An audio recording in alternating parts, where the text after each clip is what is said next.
But I'd like to tell you people about a setup that was set up by a former police commissioner named Tony Lauer. This was some 20 years ago. Tony Lauer set up what was called then the Police Aboriginal Policy Council. This consisted of 12 Aboriginal people from around the state who sat down with the Commissioner and his henchmen at least once a month, and we discussed the problems with the policing of Aboriginal people. Now this system worked. It was working really well. It worked really well because there was grassroots people who were involved in that council. And by grassroots I mean I was on parole and I had a hotline to the Commissioner and he listened to me. We got things done because the right people were giving the advice to the police, who without us had no idea of what was happening with Aboriginal people. So I call on this Commissioner or the Attorney General to once again have a look at a system like the old Police Aboriginal Policy Council and give consideration to a party like this being set up to investigate police. Thank you very much.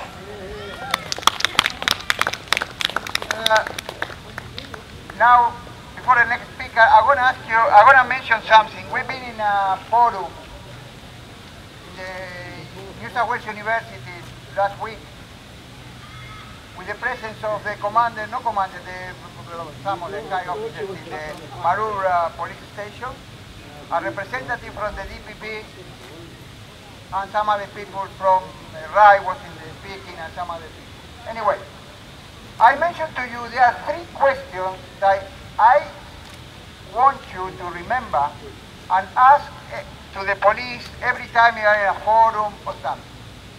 And you will see what sort of response you get. The first question I asked it to the DPP, representative DPP, and asked him, because he was saying the police could make mistakes, sometimes these mistakes, and I said, look, how do you call when 6 policemen, after an incident that sometimes become a murder, get together in a room and finish presenting the same statement, the 6 police? And the guy looked at me, what do you mean? No, I'm saying, what do you call that? And I said, because we call that corruption. That is corruption. I said, the police is corrupt. Second, I asked to someone that mentioned there is a particular book or manual or whatever it says what is the response the police has to give to every single thing that happens. My question was simple. In which page of the book says that a person can be tasered 14 times? Nowhere.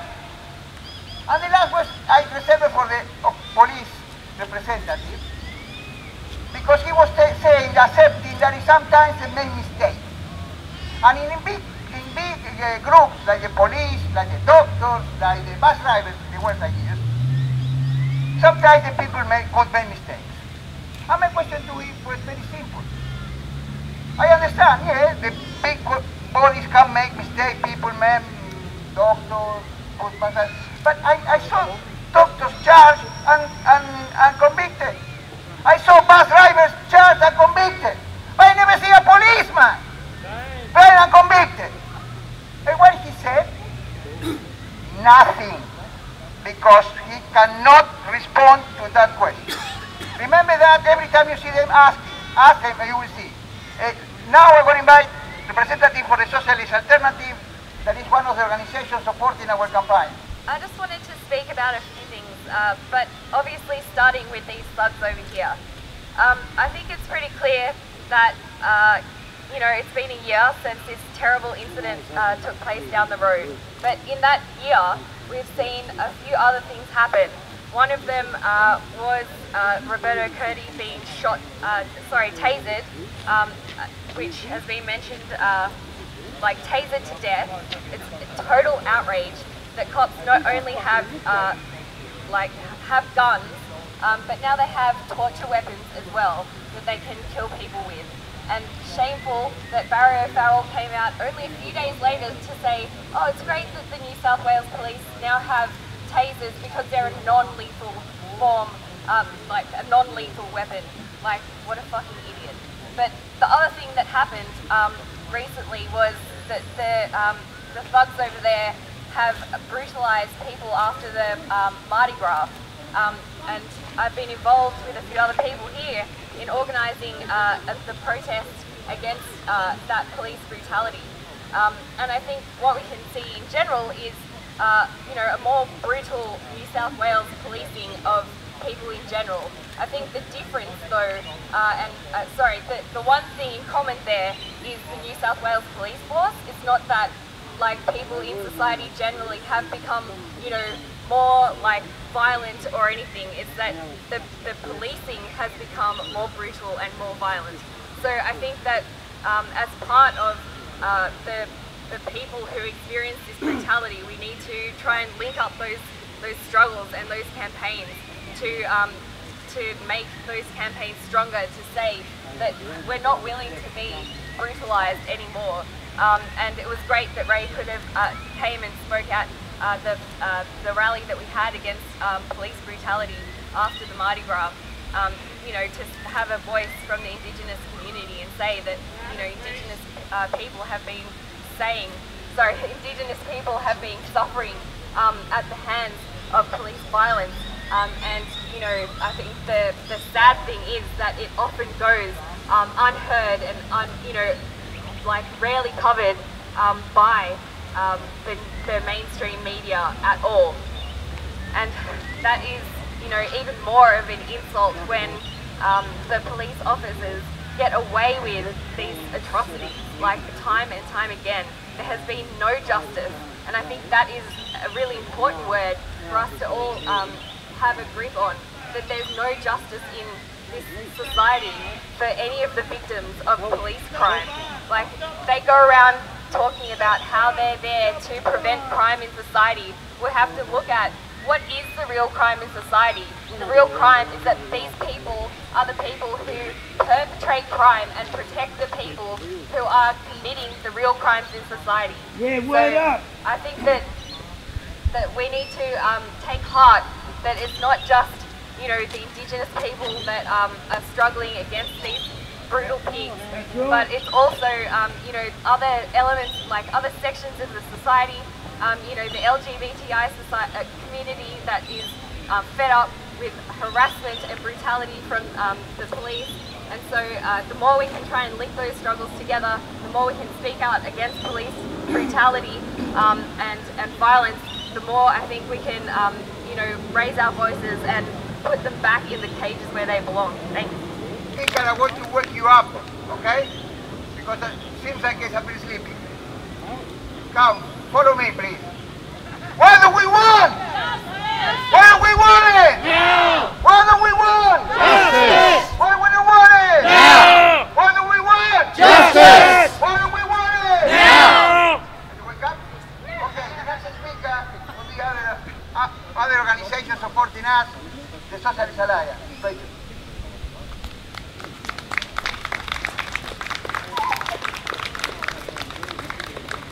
Thanks everyone. Thanks to ISJA, Indigenous Social Justice Association, for organising this important gathering, this important rally here today. Here. Look, a year ago, almost to the day, we had this brutal act, another brutal act by the police force, of which was recorded on one of these. And another brutal act at Mardi Gras was recorded on one of these. But every month in this country, brutal acts take place in custody, in jails, against Aboriginal people. And it ends in death. One Aboriginal person per month in this country is killed or neglected or suicides in custody or in jail. Shame, Australia, shame. And so what happened was thousands of people saw what the police did to Aboriginal people. And there was a good rally outside New South Wales Parliament. Thousands of people saw how the police brutalised a young gay man in Oxford Street on Mardi Gras through the YouTube. And it was brutal. This young man's head against the ground, he was thrown on the ground. He was a small young man. It was a homophobic act because of course Mardi Gras is an expression of LGBTI pride. The police brutalised a number of people that night. Shame, shame. Shame! But thousands of people saw that, and 2,000 people mobilised after 3 days saying, no justice, stop police violence, and give us an external inquiry. Of course, what we've seen in the Aboriginal community happen to the 2 gay men that stepped forward after being assaulted at Mardi Gras 2013, they were charged with assault. This happens all the time to Aboriginal people who say, back off to the police, don't harass me, they get charged with assault. It's laughable, it's a crime, and we also said at that rally, drop the assault charges against these 2 young men. What happened then? Well, the police organised a forum, and at that forum 200 people came and said to the police very clearly, we will not allow the police to investigate themselves because no justice will be done that way. It was very clear that the majority of people, many who had been assaulted by police, sniffer dogs used against them, were very clear that no internal inquiry will deliver justice. And that's why we're here today.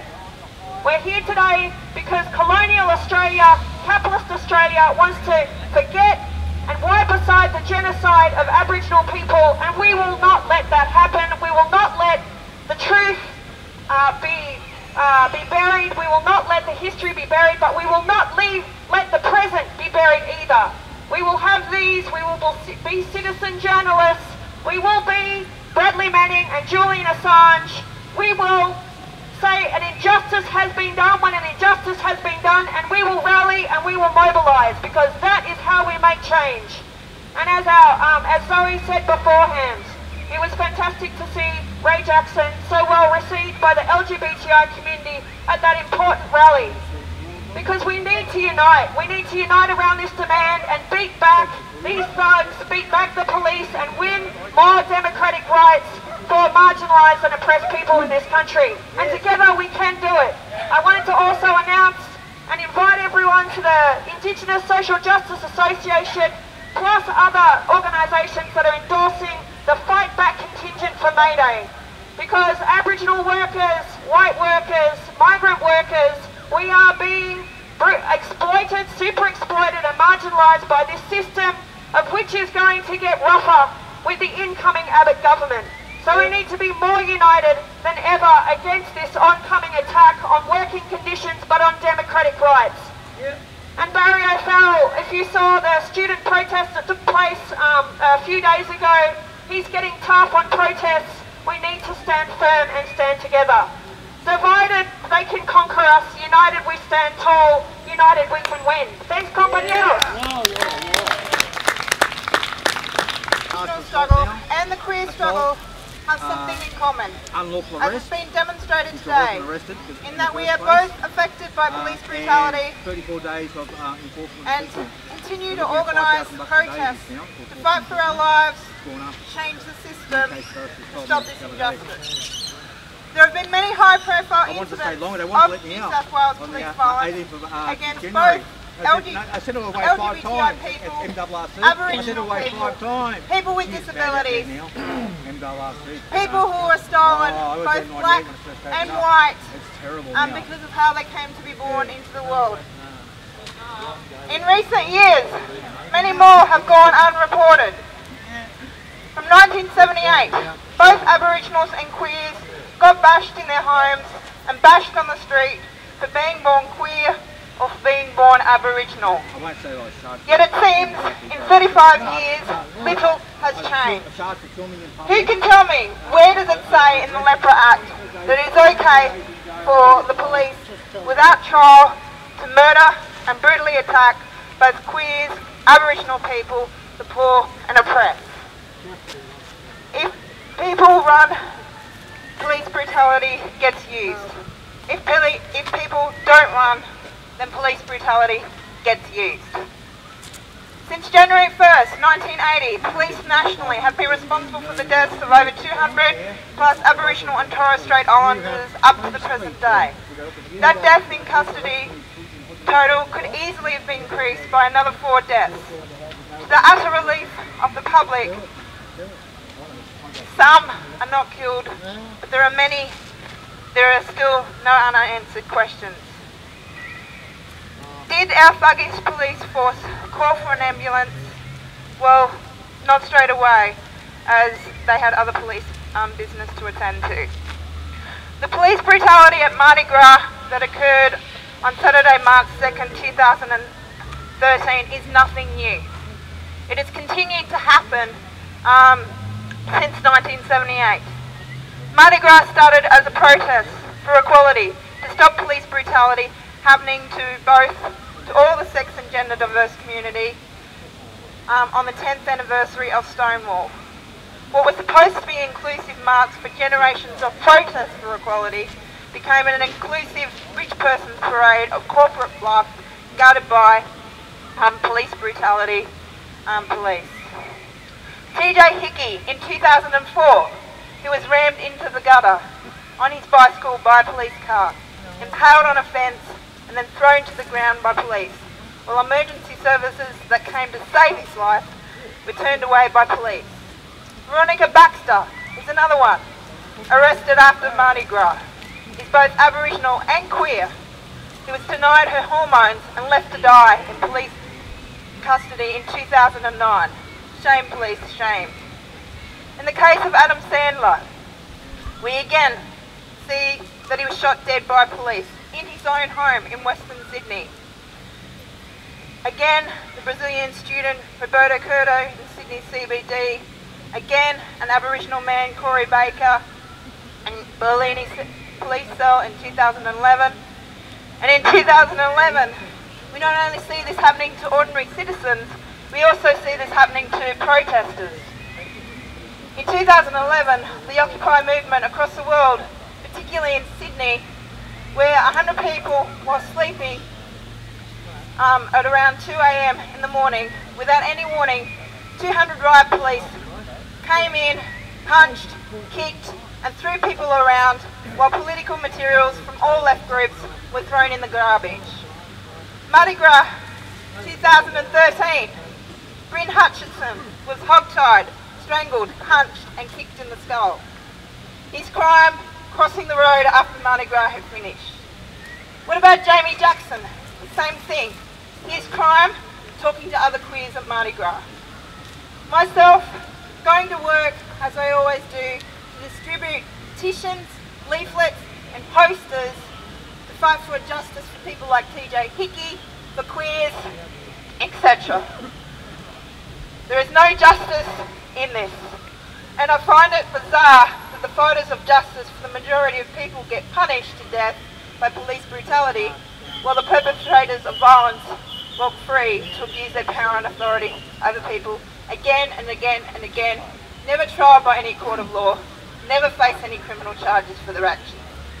How many victims of police brutality have to die and suffer police brutality in silence before an independent commission will be established to bring these perpetrators to justice? Or do we have to wait another 35 years before they all wake up? There are so many instances that have become public knowledge of police brutality and corruption, of the legal processes to better protect their own but yet Australian governments, police ministers and commissioners and the DPP and some representatives of the legal system continue to dismiss any social criminality that the police are or have been involved in. They ignore the courts, they ignore the people, and most importantly, they continue to commit these acts. There can be no sorry until this injustice stops. We need a united campaign to stop police brutality happening to all walks of life. We must bring the infamous actions of the police to an end. It is up to us, the public and the taxpayers, to change this blatant abuse of the legal system. As we pay for the police and their deadly toys and the thuggery, it is up to us. If we do nothing to stop this injustice, it will continue to happen. Join us to make change now while people are still alive, and not later when people have died as a result of police brutality. We need to unite now. Thank you very much. He's a day in custody. and they're getting into custody at alarming rates, and they're dying in custody at alarming rates. Refugees are being held, 10,000 refugees are being held in the concentration camps across this nation, Nauru, Manus Island, and Christmas Island. They are also dying in these concentration camps. We are sending them off to get killed. Our Australian government is sending refugees from Sri Lanka, from Burma, from Afghanistan back in order to be murdered by those regimes. On Sunday, 11 o'clock at Chester Hill Station, there's a march to the concentration camp in Sydney, Villawood. I encourage everyone to come along. There are leaflets over there. If you, it has all the details you need. Come along, it's 11 o'clock, Chester Hill. There are too many people in concentration camps, too many people in prison, too many people getting away with it, whether it's the police getting away with murder, or whether it's our politicians who are getting away with murder.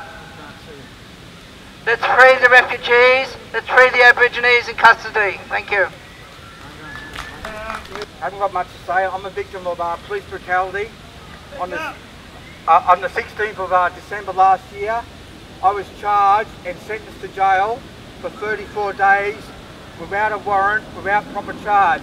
I was assaulted for filming in a public place up in my local area, Wyong. I was assaulted by police for filming in a public place.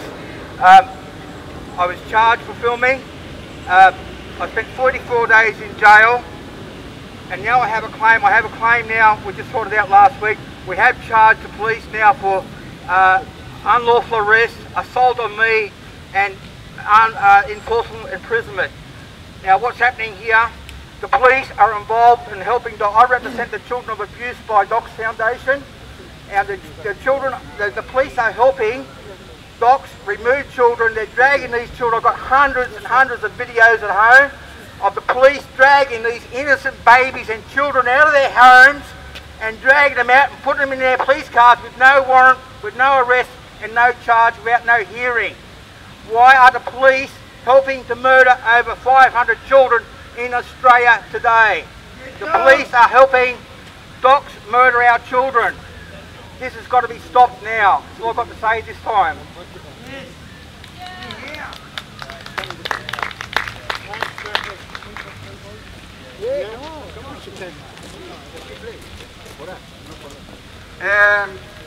Okay, now to close it here and start the march, I'm going to put right to close and organize the march to the place that the incident happened, okay? Thanks, Ro. Well, I welcome all of you onto the... No, I don't welcome you at all. I acknowledge that we are on the stolen lands of the Gadigal people. And historically, the police are to blame for that as well. So our assaults go back a very, very long way. Historically, we have always been at the bottom of the ladder. That is until the asylum seekers came. And now they are on the bottom of the ladder. But it's always good for those who come to these rallies. It's good to catch up with old friends and comrades. It's good to know that our voice is being heard, not only by the police, but by the general public. So I want to thank you all for coming today. We are now going to march down Darlinghurst Road. I'm sure the police will lead us, and we will stop outside the hotel where the incident happened, where the youth was shot, and we will have a few more words to say, and then we will disperse. Again, thank you. Justice! Now!